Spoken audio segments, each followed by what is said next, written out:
tutti e benvenuti a una nuova puntata di Pillole di Napoletano.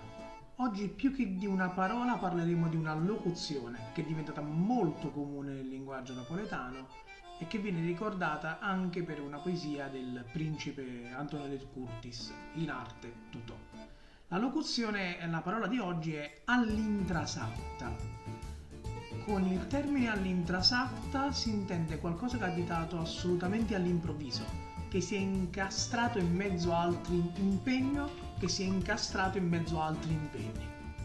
La locuzione deriva dal latino, da inter res acta, ovvero un accordo che si inserisce all'interno di altri accordi.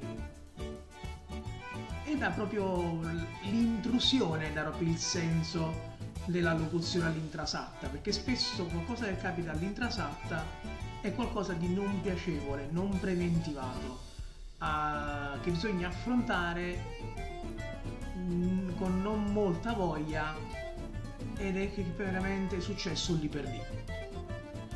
Detto questo, io vi saluto, vi rimando a una prossima puntata di Pillole di Napoletano e come si dice a Napoli, ciubri!